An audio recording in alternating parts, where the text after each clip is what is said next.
Patty Turner, how are you? I'm doing great. How are you, Brett? Doing awesome. I'm so excited you joined us. We're going to do our millionaire real estate agent interview series here. And we've got quite a few that are joining us online here on Zoom. And then obviously we stream it on Facebook and YouTube and the entire world. No pressure, right? Yeah, you're the only one excited about this. I understand, but I am really, really thankful. So, just so everybody knows, I think your name tag on Zoom says Jim Duquette, but your name is Oops. Patty Turner, right? It is. It's all good. It's all good. Jim is obviously, I'm sure you're going to introduce him and let us know what role he plays. But I like to start off with just an oddball out of left field question, Patty, that Okay. I think gives us a little insight into what this interview is going to be about. And the question's really, if there was a theme song to your life, what's the song? It is a Christian song that is called There Before the Grace of God Go I. Okay, There Before the Grace of God Go I. And why is that a theme song to your life? Well, if you knew my entire life story and compare it to my journey, not just in real estate, but in life and where I am today, that didn't happen because of me. You know, God is part of my life, and the decisions I've made along the way was certainly him pulling and pushing me sometimes, and but I trusted him and believed his promises, and I'm here because of his grace. Okay, well, I love it. And like I said, I asked the question not knowing where you're going with it. And it really gives us insight to your humility and who you are as a person. And obviously, we're going to talk about your success and your journey. But it really lets us know how you feel about it. And I appreciate that very much. So do me a favor, kind of introduce yourself. Let us know kind of some numbers or stats, if you don't mind, so we understand what kind of level of production you're at. Obviously, we're going to talk about the journey and how you got there. But right now, as we meet online, tell us who Patty Turner is. Okay, well, Patty Turner used to be Duquette, was Patty Duquette when I first got into real estate 28 years ago. I started with a boutique office here in Rockwall in 93, and which later became Ebby Halliday, and came to Keller Williams in 2014. And that was an awesome, a very positive change for me at that time. Prior to being in real estate, I worked from my home office, assisting my husband's landscape in his landscape business, and which included scheduling and accounts receivable, payable, that type of stuff. All the operations, right? All the operations. And you asked me to share where we are. I'm sorry, Yeah, I got going in the wrong direction. But being in real estate 28 years, today as a group, started a group in 2013, and I was giving a lot of business away to whoever wanted to work it. I couldn't manage anymore. And my son was already in real estate at the time, Jim. I'm not really, there it is, it says Patty Turner now. Okay. Sure why that happened. But anyway, we started a group in 2013. He was right about that. And although I kind of kicked against it a little bit, change I've learned is usually a very good thing, but it's taken me years to learn to trust it and adapt to it. But last year we closed 104 million in volume and 3 million in GCI. So, you know, we've we've certainly become and are continuing to succeed in real estate. I mean, here's the thing: is as we listen to this, 104 million and 3 million in GCI is no shabby number. Yet you're sitting here allowing us in on your world with such humility, and I think that if I didn't know you, which I do know you, I think humility is one of your success traits. And I think we're going to hear some of that throughout your story today. Obviously, at 104 million and 3 million in GCI, no one person does that alone. So what does your organization look like today? Okay. Today, well, at the time that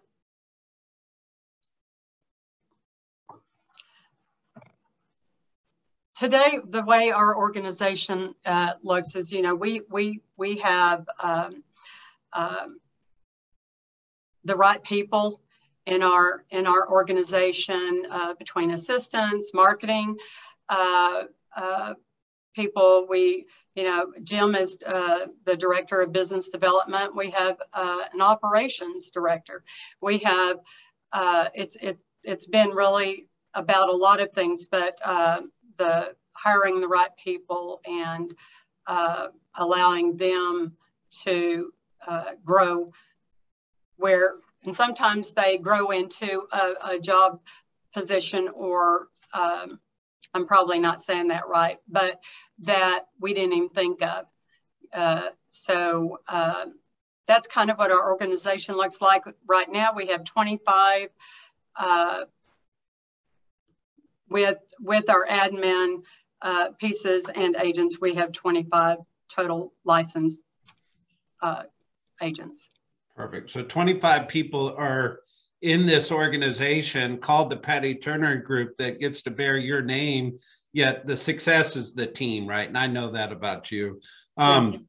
And it didn't start that way, right? So I want to kind of go back a little bit and understand kind of this journey you took to all of a sudden we're sitting here on Zoom today. You're 100+ million in real estate sales. And I think I pulled your number and you're almost 70 million year to date. So you're probably going to blow that number out of the water this year already. Yes. So right now projecting based on just what we know right now, what's pending and our listings should be 15 to 20% over what we did last year in GCI and volume. So astronomical success and growth with I want to hear about, but I also want to talk about that journey you took. So here you were running operations for your husband at the time, business. Mm-hmm. And how does that transition into real estate? Because we talk all the time, everybody takes a different journey in how they got to real estate, and you bring different skill sets and perspectives along the way. How did working operations back then translate to real estate for you? Well, so I don't think I've ever quite looked at it as one translating to the next. I was more or less, what happened in 1991, my husband was diagnosed with cancer and he died later that year. And as far as running the business, he was the person running that business. I worked for him. And so within a year, that business, I kind of sold off what I could and trying to figure things out for myself. I had not, you know, we were self-employed. We hadn't planned for something like that to happen. And that happens a lot. We just weren't ready. So at that time, you know, I was a scared single mom with a 10-year-old boy and a 15-year-old girl. And at the time that I decided 2 years later to go into real estate, and with an unraveling financial situation. Sure. It wasn't good. So my sister was in real estate at the time, and Judy Harris, who owned Harris Realtors, was also a friend of mine from church. And the two of them really started talking to me about the possibility of going into real estate. I didn't entirely understand what I was getting into, which is a good thing, but at that time, but you know, I prayed about it. I spoke with a very trusted Christian friend of mine for counsel, and continued to pray about it, and realized it was really God leading me into real estate. I didn't understand that. I'm an introvert. I couldn't even imagine myself working in that kind of an atmosphere and with people on a daily basis. But I found out later that that's what it really was all about. It's about people. Yeah. It wasn't about the sale, and it hasn't been about business in as much as it's been about people. My first year in real estate, I was Rookie of the Year, and that sounds really good. And I truly appreciated the encouragement of having received that award, but at the same time, I was barely surviving.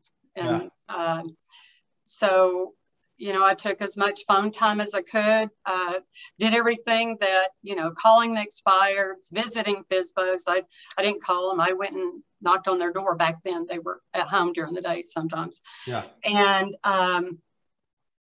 rarely missed realtor tours. We don't do that today, but it really was a great time in real estate.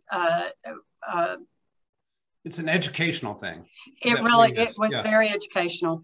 And you know, I knew that touring I had no experience. I looked green. I looked younger than I was back then. And so, you know, and I know a lot of the agents today, they deal with the same things when they're younger and when they're new, overcoming that newness, and we want our clients to trust, or we want to create clients that trust us beyond our age in real estate. So, you know, I tried to visit everything that was listed, because if I knew what it looked like before my clients got there, or if I'm on the phone with someone and they're asking me about different properties, I've actually been in them. So that was that was something I really thought was very important to overcome any concerns. I'd like to stop for just a second. I think one thing that I think is interesting to point out in your story is I think we all have this preconceived notion that you have to be a gregarious people person. You got to be super social and super assertive and all these things that we almost idolize in the DISC test. You're going to be a high D or a high I or all this stuff, right? And the reality is that's not really who you are. No.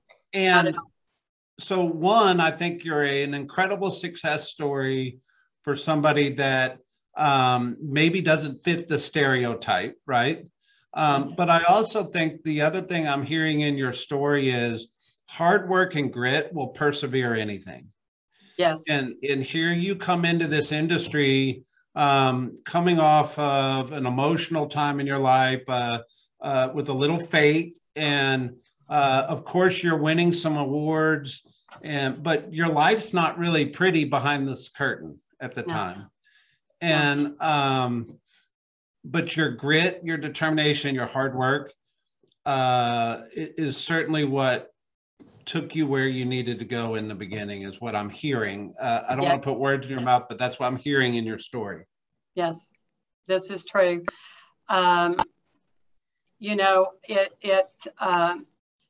I never minded hard work. I was working really out of fear. As soon as kids went to school, I was at the office. I and I feel this way, it's something I teach with the agents here. I learned early on being in the office, even when I did all the things I was supposed to be doing, I stayed all day. And I learned at that time, non-qualifying assumptions were a thing. And I learned a little bit more about them because I was following all the other agents doing the same things they were doing. And, you know, it happens today. People, expireds, FSBOs, they're getting the same calls over and over again. So finding something that I didn't think anyone else was doing was what I was looking for. So I spent my every single day either at the office, working, meeting with clients, potential clients, being on the phone, taking phone time. Phone time really worked for me back then, because I realized, it was a journey in realizing I can do this. I surprised myself. Okay. So, and I realized I was good at turning those phone conversations into clients. Yeah. So I worked on that a lot. But you did the things that other people weren't doing. And it really just goes to show that and it wasn't like secret things. It wasn't like so out of the box things. You actually called on expireds. You actually knocked on for sale by owner doors. You actually showed up to the office to educate and be learning based. And you actually showed up to just sit there on phone time, which, phone time's kind of evolved over the years. The phone certainly doesn't ring like it used to ring in years past, but the equivalent of that is just showing up, right? And and putting yourself in the opportunity to receive business. And that's a success trait, because it's not like you were brighter, smart. You probably are, but not that you were better than the other 5 agents in the office. You just showed up. That's true. You showed up with determination and grit, and business found its way to you. That's true. Which goes back to my the song there, "For the Grace of God Go I." I didn't know to do that.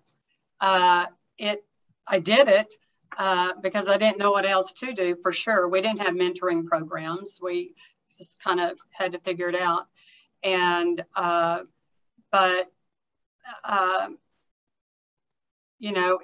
it was at that time that went along about 3 or 4 years. I was being successful. I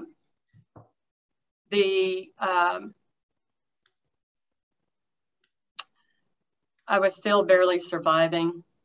By my 4th year, I was one of the top 3 producers in the office. It was a tough community too, because at that time, small town America, small town Rockwall, there were agents that kind of dominated the marketplace, and it was very intimidating a lot of times. Yeah. And so working past that, not letting those agents get to me, and and again, showing up every day, staying there.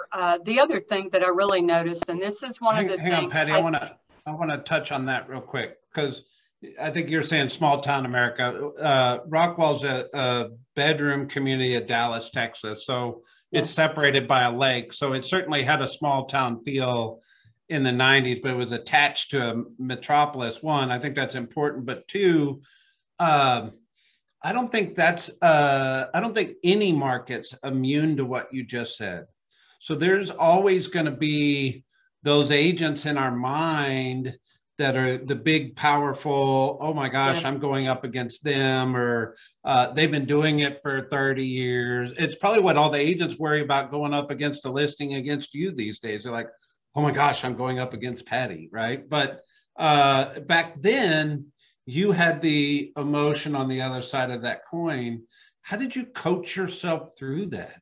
Because a lot of people fold, and that's a pressure of our industry to go into the listing table or work with clients in spite of not being the top producer yet? Or how'd you work through that yourself? I didn't spend a lot of time talking to other people and listening to them because even in their, well, you know, I kept my nose to the grindstone. I didn't pay a lot. I tried not to pay a lot of attention to that, really prayed about it and kept doing the things that I knew I needed to be doing. And you just blocked out the noise? Yes, I sure did. But one of the things I really did learn early on is being in the office too, and you're around other agents, you learn a lot, you hear a lot. And that helped me tremendously. Just being, you know, in the next cubby to someone else and hearing their phone conversation or taking in, considering their advice or hearing other stories. I mean, it was really invaluable. And I think it is today. I think, sure, you can have a real estate business from home, but you really, really miss a lot being in the office and getting to know the agents around you. Yeah. And the pandemic really changed a lot of that. And we don't have to go into all that, but yep. It certainly sent people home, and the opportunity for growth and learning by osmosis. You know, we're all navigating that. So let's talk some business stuff for a minute. Leads, listings, leverage. Obviously, we talk about that evolution in your business. How does Patty Turner think about leads? Well, I think leads are great. Yeah, I got it. But what's your focus, or how do you build a business plan around leads? What does that look like for you? Okay, you know, it's evolved over the years. You know that. I think signs are the absolute best source of leads. And you know, we used to say that the agent with the most listings wins.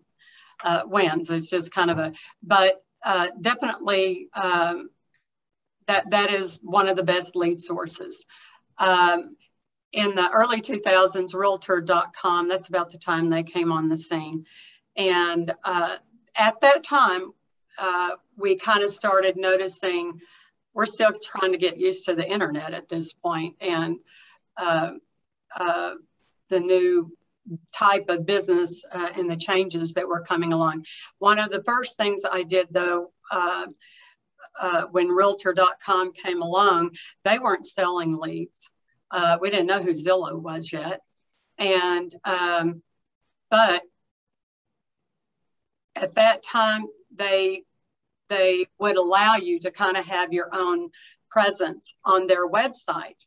And it wasn't inexpensive for sure. But you could manage your own listings, but you also received leads. They were not leads that were sold. It wasn't a lead because of a zip code or anything like that. So that was probably one of the first real true lead sources I started working with. And I put a lot, later put a little bit more, a lot more money into it because I was getting quite a bit back. Well, that later changed.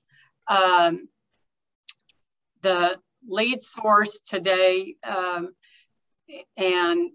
you know, it is about, we don't follow the zip codes.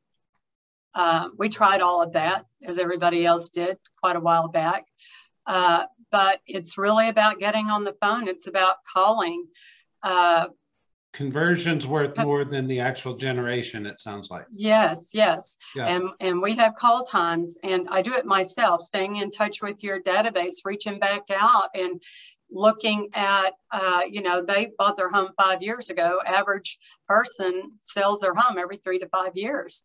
And knowing it's time to, maybe they need to consider a move, and you just need to give them an opportunity to discuss that and let them know that, you know, what the market looks like today. But so hang on, that's like, we can't go past this. okay. $104 million in real estate, 20 something people on your team, 30 people on your team, and you still call your database. It's harder. You might, I could almost make a case that you graduated from having to do that. Yes. That was a hard thing for me to do. That wasn't natural for me. Actually, in 1998, that was February 1998 was a big turning point for me, and financially, because of what happened later that year, and my business. I went to a Brian Buffini conference, and he was just starting to, you know, talk about it. Well, he was a motivational speaker, but he had been in the business. He wasn't just a motivator, you know who he is.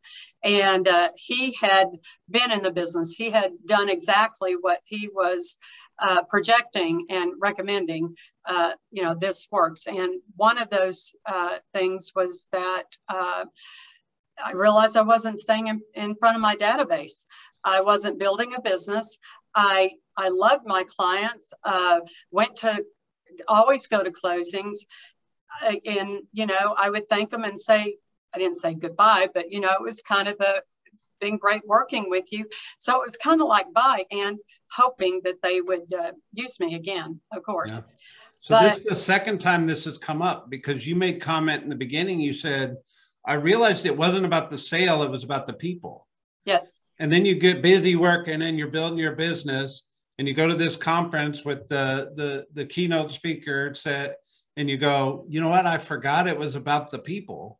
Mm-hmm. And I go back to making it about the people again. Well, and when I say it was about the people, I was still making it about the people, but I wasn't staying in touch with them. Making it about the people was realizing, you know, I couldn't figure out why I was in real estate. I was doing the work, but it was so unlike me. And, you know, the first time I was in a car with a buyer, my hands were sweating so bad I could barely hold on to the steering wheel.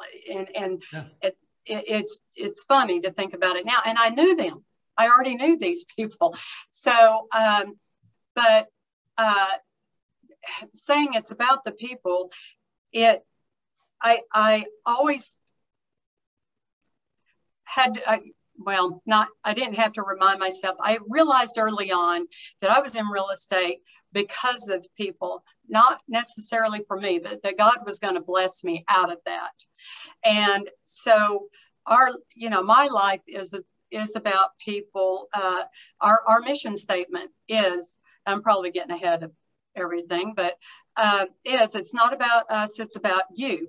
And when we're working with buyers, when we're working with sellers, recognizing and understanding that they have a life story that is causing them to buy or sell. It may be really sad and in a difficult situation. It may be really happy and it's a great move up, and then there's everything in between. So it really has to be, for me, about the people that I'm in front of. But then, but I wasn't staying in touch with them afterwards. I was there for them during the term, the transaction, after closing.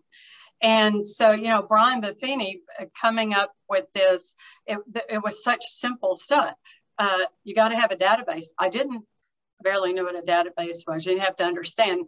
Back then, it was just a different language, a different way of doing business. And things were changing, and I didn't see it yet. Yeah. So creating a database, knowing who's in your database, realizing all these people that you know that you forgot you knew, and by putting it down on paper, and you know, it staying in touch. He told us we had to go write, and still today, it was amazing how much this actually impacted my past clients, who are now my always current clients. But I had to write an apology letter that I had not stayed in touch with them. And it was really a terrific letter. The response I got from it was really, really sweet and very cool. But that's where my database started. And then staying in touch with them on a regular basis. And so I left that conference. My team leader, Judy Harris, had been telling me I needed an assistant. And I didn't know how I could do that. I agreed with her, but I was also afraid to do that. And so Brian Buffini, I mean, you know, there are hundreds, if not a couple of thousand people at this thing, but he told me specifically I needed to hire an assistant from across the room, of course. And the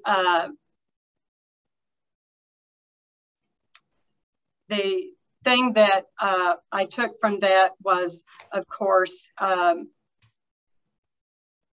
staying in touch with them by writing notes on a regular basis.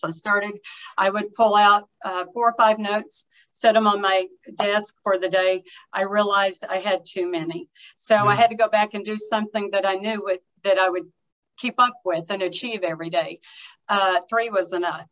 I kept a tablet in my car so that I could write down every opportunity to send a note, because that's a lot of notes when you start doing it every day. Well, after first couple, the first couple ones are easy because you remember those, and then you're like, well, now I need to send something. I run out of things to say.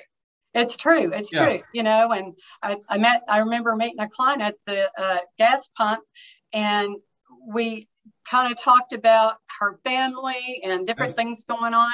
And I thought, oh my gosh, that's an opportunity. So I started keeping a tablet in my car, and, I could write down that, it's just great to see you the other day. I would like to see you again and catch up. So we forget those are great opportunities. Yeah. And so I learned what that opportunity was. And I'm going to tell you, over the years, I would do real well and get real busy. I would slide, and then I'd come back for sure. The roller coaster. Well, let me ask you this though. So fast forward to now, how does those lessons translate to how you do business now? What does that look like now? Not much has changed. I mean, I have people that, I have a contract and listing coordinator, and we're in the middle of change again. I'm telling you, you just always have to be ready to change. But with their assistants, and of course, it took me a while to learn to have an assistant because I wasn't good at delegating. But I learned to leverage, my assistant, and I had one assistant for from about 1998, 5-6 years up, I added another assistant. But it hasn't changed much except for the organization. I'm still doing the same things. Yeah.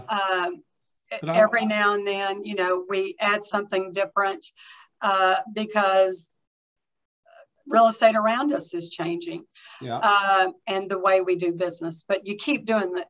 I want to ask you specifically the relationship part, the database part, the people part.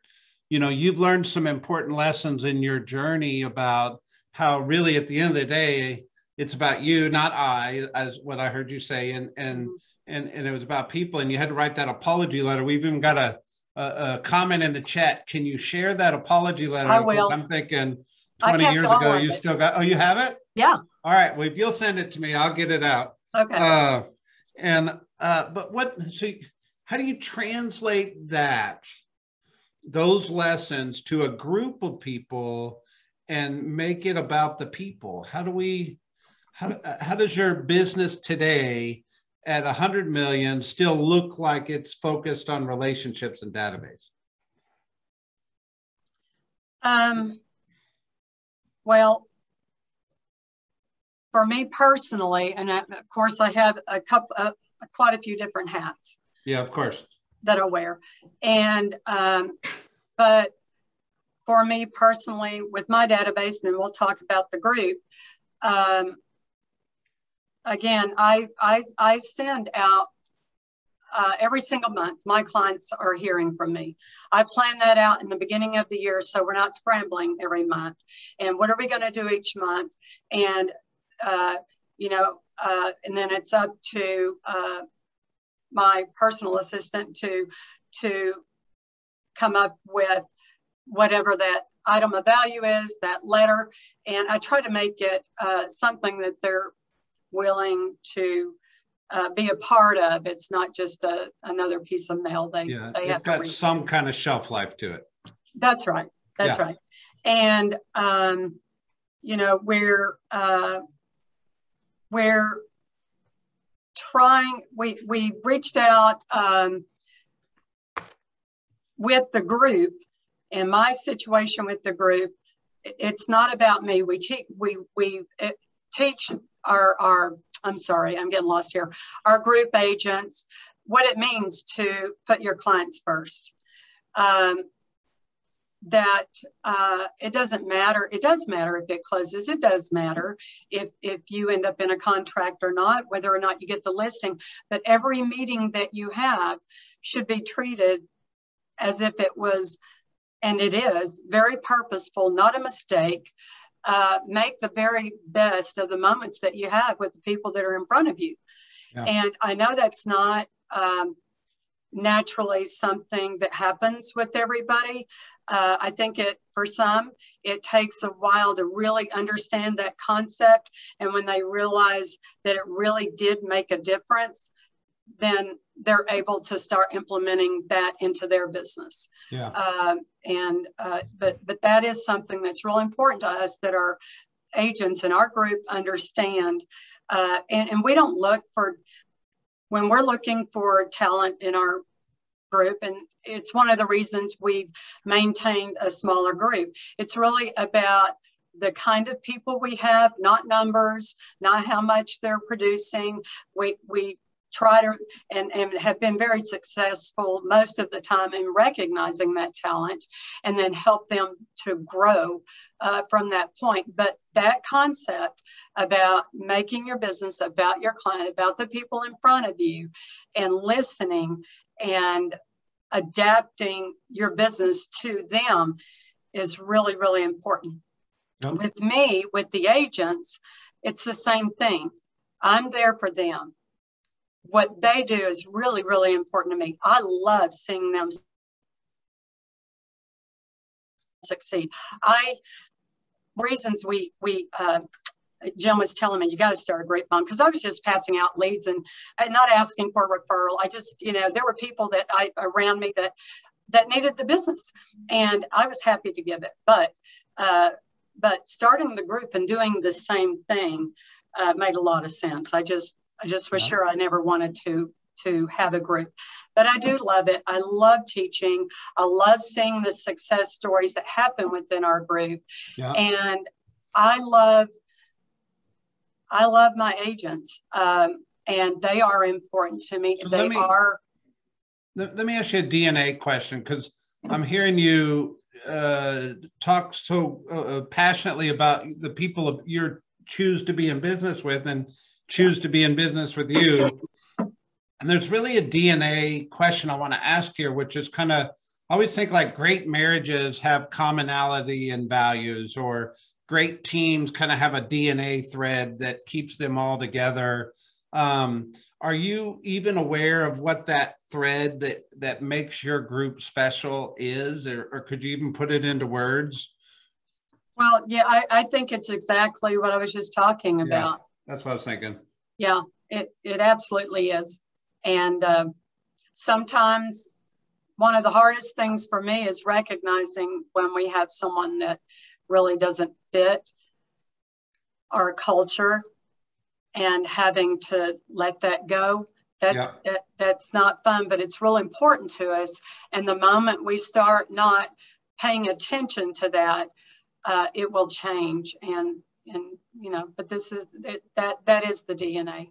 Yeah, absolutely.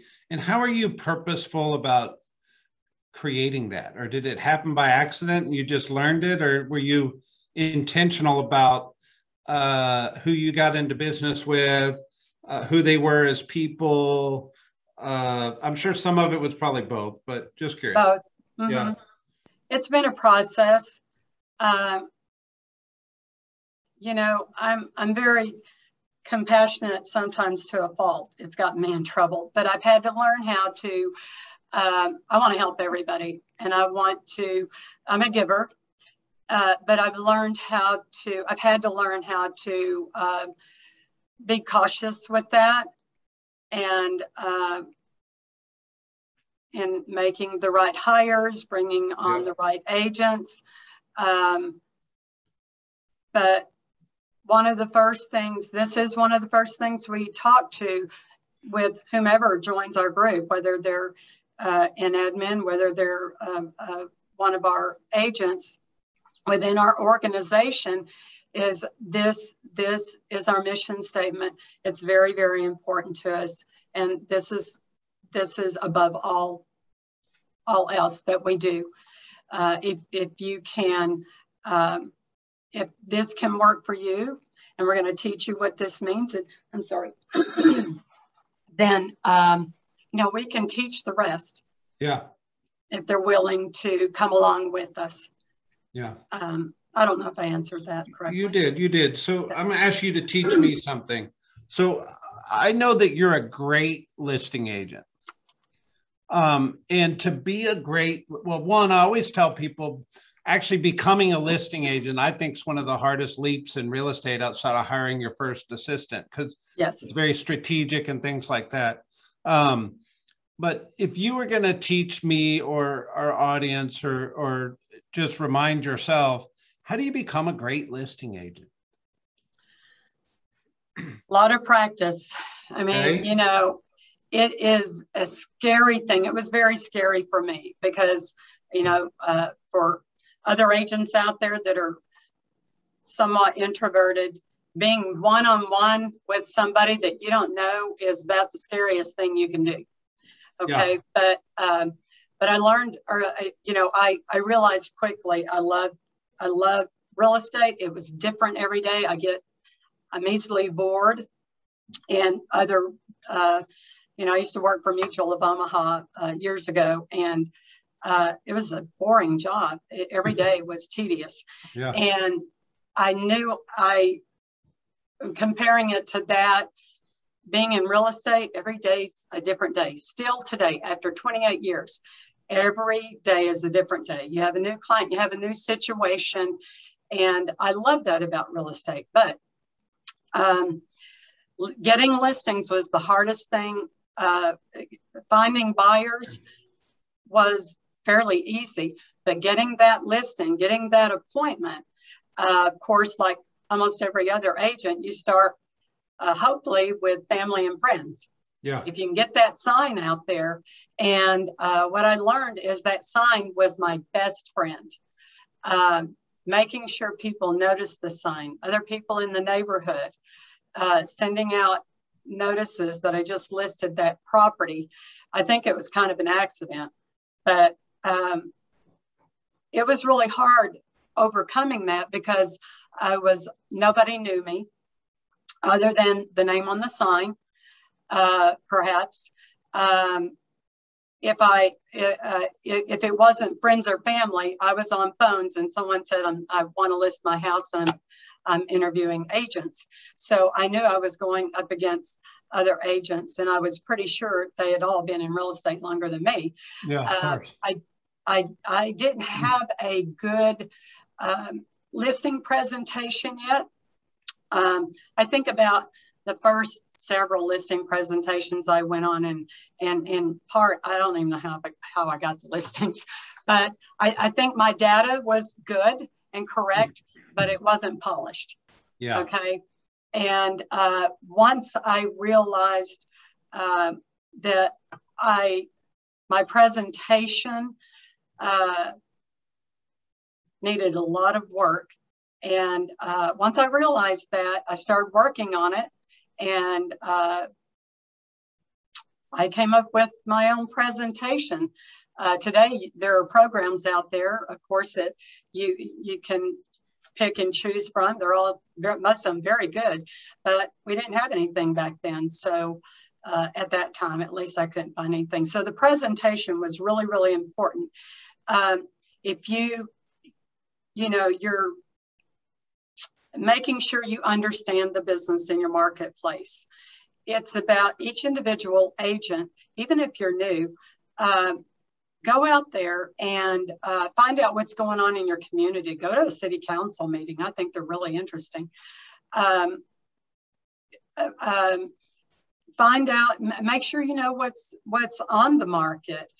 Make sure you know if you're an agent struggling to get the listings, you need to know what, and no matter what the marketplace is. Right now, we have a very different marketplace than other markets I've been in, where you had 180 days on the market. Yeah, not fun. It was very expensive. You spend a lot more money on listings, but understanding the market, that's really easy information to get today. Even more so than it was then. So and that speaks to your word polished, right? Yes. Yeah. and being able to present that, not a printout from the MLS. That's what you start with. That's, and I always show, I started it years ago. I still do it today. I take to my listing presentation the paperwork I started with, all of my chicken scratch. I don't leave it with them. I just want them to know I didn't come up with this information. This is where I started. This is everything in your area, your subdivision. I removed this one because I understand that your home is newer. I want them to know that I'm giving their home credit, but I also want them to know, but then we have this one over here. It has a pool and all kinds of other things, so that they know that I've done my homework to make sure that they understand the marketplace where they are today. So I've been doing that a long time. It's evolved, but understanding what your list to sales price is, the last couple of years is the first time in a long time it's been plus rather than minus, because you've got to help people to understand what to expect. I think getting the listing includes helping and educating the sellers to understand what's next, what they need to expect in the future. I don't always get them. I get most that I go, that I meet with, most of my presentations. But, and when I don't get that listing, I don't let them go. I don't get mad. I don't say goodbye. I don't burn a bridge. Burning bridges is a bad idea, whether it's with buyers, sellers, and especially our community of agents. They need, that's really important too. But, sending a thank you card for the opportunity, that's a big deal. I've had that come back to me a couple of years later from those very people. For sure. But to finish that, you've just got to do it. There's a lot of fear there. And the more often you get in front of these people, ask advice from the right agents around you. You don't have to know everything, right? But it is wise to ask the right people that are willing to help you with a presentation until you learn what works for you. Right. So I want to ask you a today question based on your history. So you got into the business in '93, right?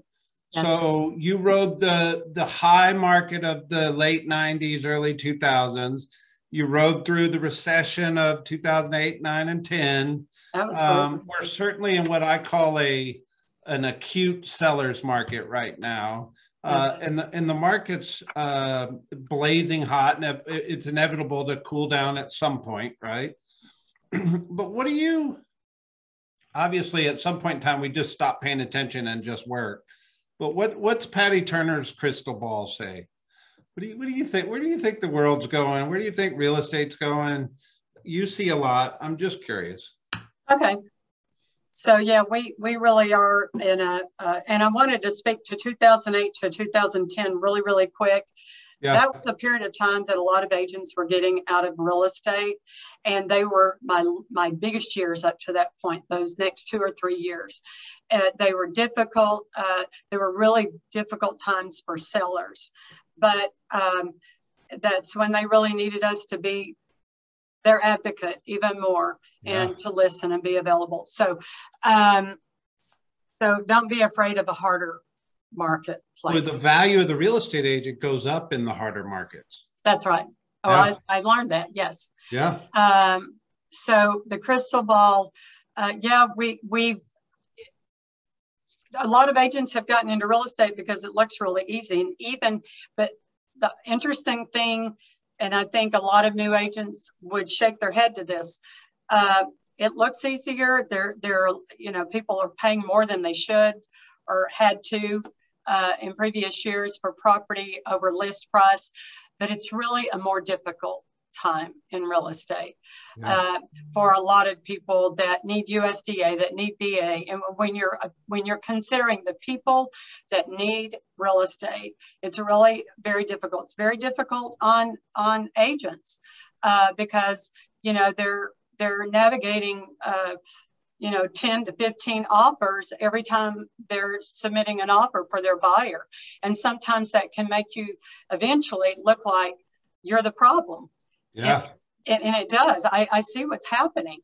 And so I do think we're seeing that change right now. The market, it's kind of seasonal too. School just started. So there's a part of that. But I have seen a leveling off of the market. I think it will circle back around in a couple of months and kind of have a peak again. But I really think we're going to see it settle down next spring. Yeah. And I think that's a good thing. That's a good thing. It's a very, very good thing. Yeah. I do have buyers and sellers, especially buyers, ask about the market prices going down. We can't predict what's going to happen globally, but given what we know today, I don't see that happening. I don't think that's going to happen. I think we can expect it to continue to rise a little bit. I think it's going to level off for a little while. I think interest rates will go up a little bit. It's not a bad thing either. And you've got to be ready for it. You've got to adapt to it. You got to be ready to adapt to it and not wait till it happens. Yep. There you go. A couple of things I want to point out. You have a super talented son that's a business partner of yours, right? Yes. And there's not a lot of examples of mother and son business partnerships in our industry, and yours works extremely well. And Jim's super talented, and I just think that that's a unique combo that's very special to y'all, but also a very big part of success for you guys. You want to just mention something about Jim real quick? I do. Yeah. I told you before, he's the reason I started a group. Yeah. He saw the value in that. And so Jim is Director of Business Development. Jim loves numbers, and he loves, he likes to look at these new companies starts and see what it is that they're bringing that's new. And one of your questions was actually about innovation. That is Jim. He likes to see what these new companies are doing, and not about real estate, but what are they doing that we could add to what we're doing and implement it, and what would it mean to our business and our growth. He is really the guy behind that growth. Yeah, he keeps you uncomfortable. He keeps me really uncomfortable. They've been after me about making some, take too long to go through it, but we're doing it. And I finally gave them the go ahead on Monday, and I'm just, so I'm going to be sitting in class with them for about 3 or 4 days, and I'm a student again. But it's okay. I don't ever want to quit learning. I'm 61, and with that, mentally and physically. There are a lot of changes. And, you know, it'd be real easy to not keep learning and just stay in my traditional box. But I don't stay in a box. I never have. And but it would be more comfortable. He keeps me from doing that. Yep. You know, Patty, there's a lot of people that are super proud of you in your journey and story. And, you know, I hope this word comes out okay. You seem to me to be a little bit of an underdog story. And I am. And I hope that you see that as the compliment I'm trying to give. I was kind of a mistake. Huh? In a way. No, I think it's such an amazing story and what I wrote down is success habits. Obviously your humility is huge. Your grit and hard work from day one has never faltered. No. And hard work will always overproduce talent any day. And not that you're not talented, but I think in the beginning, your grit and your hard work, it was a big part of your success. You made mention of the real estate sign a couple times. And you even said the real estate sign is my best friend. And signs were always one of the best things for leads. Mm-hmm. And I always equate real estate signs to market share. And what I know about you is that focus on the real estate sign, which is just the inanimate object that represents something bigger. You've never taken that focus off. That's such a focus for you, whether it was listings or lead generation or just understanding that is a success habit for sure. It is a success habit, and between the signs on property, and we have 2 billboards. Clients tell me, and the one mistake I think agents make is they want a quick fix, and this is something that happens over time. It's consistency. You got to choose. There are places and times to change, but then there are other things that you shouldn't change. And consistency is real important in keeping your name out there. And so between the yard signs, the billboards, I hear people tell me all the time, I see your name everywhere. Well, it's not everywhere, but in their mind it is. In their mind it is. Yeah. And so then, you know, people have asked me, do billboards work? If you give it time. And you have to have the right, you know, you don't want to put too much information on it, but it's all, they do work. And because if your name is on it, no matter where your name is, and of course you need to be purposeful about that. And, but yeah, signs are great. I think they're the best thing. Yeah. And the last thing I wrote down a lot of things, but the last thing I wrote down is, you've never wavered from the fact that you understand this is a people business and relationships matter, people matter. Because of that, you learn that database matters and handwritten notes matter, and all that stuff just speaks to a system in how you guys make sure people are at the center of your business. And I don't think, you know, we're always looking for the quick fix or the shortcut to success. And when I listen to your journey of 28 years, or if that's the right number, it wasn't quick, but it was hard work and grit and people focused. And it really just goes to show that if somebody wants to be the next Patty Turner, they just have to get down and get their hands dirty and get to work and do the things that we all know to do, and don't waver and do it consistently, in your word. That's right. Yeah, that's right. And I think the moment we quit making it about, the moment our egos enter into it and we quit making it about people, I think we'll fail. There you go. But I'm going to end with one question.